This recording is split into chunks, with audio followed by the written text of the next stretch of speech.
I'm sitting here with my new Keurig Case Supreme. This is a pretty brand spanking new K-Cup coffee maker in the Keurig lineup. I don't know exactly when it came out, but I certainly know it came out here in kind of the middle of 2020. I got this unit about 7 to 10 days ago, roughly. At that time, I posted an unboxing of it. I didn't really provide any information in that video except for just what's in the box. If you are curious, if you do like watching unboxing videos, I got a link to that kind of right up in this area. It'll also be linked down in the description below. Today, I want to talk about the features that this thing has. This isn't exactly going to be a comparison of this unit to some of the other Keurig machines, and it's not exactly going to be a review either, because I am still experimenting with this machine and learning what I like and dislike about it. I don't like doing full reviews talking about whether it's a good or a bad machine. I don't like doing that until after I've used it for a long time. I mean, quite honestly, just a couple days ago, I posted a full review of my Keurig K-Mini Plus, linked right up there and down also in the description below. That unit I owned for like 9, 10, 11 months, something like that, before I finally did a full video review of it. So I'm not going to wait that long with this one, but I am going to wait some time until I'm actually comfortable talking about it, based on my opinions. Right now, I'm not going to give you any opinions. We're just going to talk about the features. These are just facts, just factual things. What you need to know about the Keurig Case Supreme, kind of in comparison to the other Keurig machines. The Keurig Case Supreme, as you can see, has a reservoir on the side. This reservoir is billed as a 64-ounce reservoir, although if you stick the filter in there, I can only put 63 ounces into it until it gets to the max fill line. What I should also say is this reservoir can be moved. It can either be right here as you're looking at it on the left, or you can move it to the back. It'd be nice if you could put it on the right side. Actually, I would like that. Because this is where I put my coffee maker. If I had it on the right side, it'd be easier to use. But it doesn't give you 3 points, only 2, the left side or the back. There are 4 preset buttons for brew sizes. You got 6, 8, 10, and 12. It's pretty normal on some of the higher end Keurig machines. What I do like about this is that they measure accurately. So I put a measuring cup under there and tried all 4 buttons, and they all come out almost exact. So if you want 6 ounces, push that 6-ounce button and you get exactly 6 ounces. Same thing with the 8, 10, and 12. One thing that I thought was lacking in the product information as I was trying to buy this, I bought this in a physical store here in my town, but certainly you can buy it online as well. They have a strong setting and an ice setting, or I should say an OverIce setting. Now, not too long ago, I also posted a video about what the bold setting or the strong setting does on K-Cup coffee makers.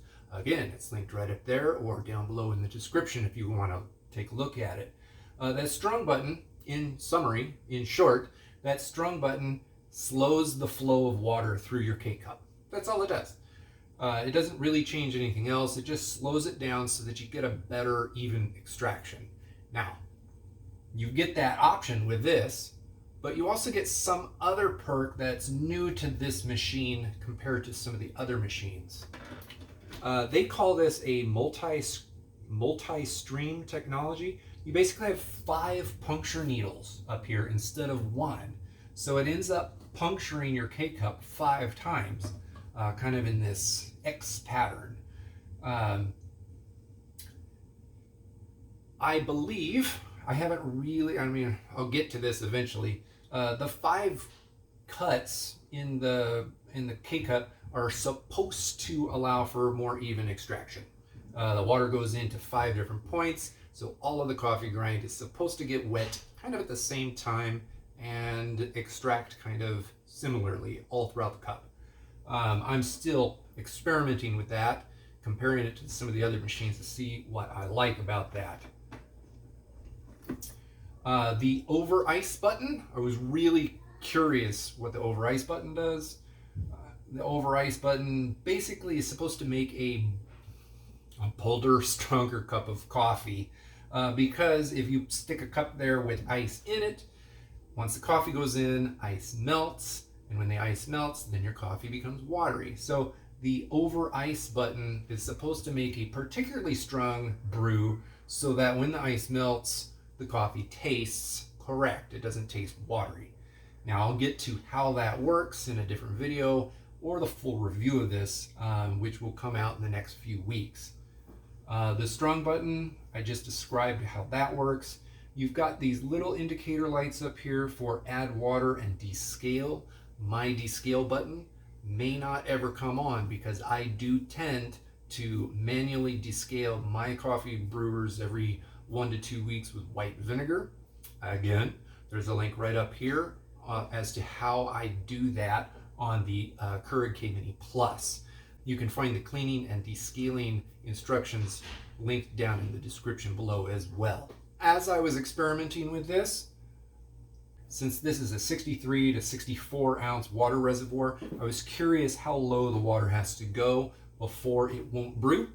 I brought it all the way down to about 15 ounces and it would still brew a 12 ounce cup of coffee, which is nice because I do have another Keurig machine out in the garage that light would come on way early. Like it made the whole size of the reservoir like a moot point. Anyway, I was happy that the water level can go quite low and it will still brew a cup so long as there's enough water in there to begin with. Other than that, there's not a lot else to say. There is a high altitude setting, which is not obvious. You have to do kind of a series of button pushes and holds to turn the high altitude setting on. So if you do live in a very high altitude place, you can adjust that to give yourself a better brew. There is no cord storage in the back. The Keurig K-Mini Plus does have cord storage. So if you don't need all of the cord, like I don't need all of this cord, I have to keep it all wrapped up with a twist tie because there's nowhere to shove the extra cordage into. Again, the drip tray comes out. That's nice. On the inside, you can pull the lower needle out. It's kind of snapped in there. It's very easy to come out. So that's easier to clean. This little area right here is easier to clean than the K-Mini Plus, just because of the physical design of it, which is nice. I'm going to continue experimenting with this, making coffee with it in different settings and formats, using high altitude and not. Where I live, we're at 4,200 feet, so we're not quite high altitude, but we're pretty close. So I'll be experimenting with that as well. I hope you hit the subscribe button to watch that review when it comes out. I'll be comparing this to the K-Mini Plus, to the K Slim, probably to the K Supreme Plus, and probably to the K Elite. I might not get to all of those, but I'm going to try my best. Hit the subscribe button. They'll come out and you'll be able to watch them. That's pretty much all I have to say about the features of this. It's pretty simple. There are a lot of buttons, but they make sense what they do. If you've got any questions, drop them in the comments and I will answer them to the best of my ability. I appreciate your time and I hope to see you in the next video.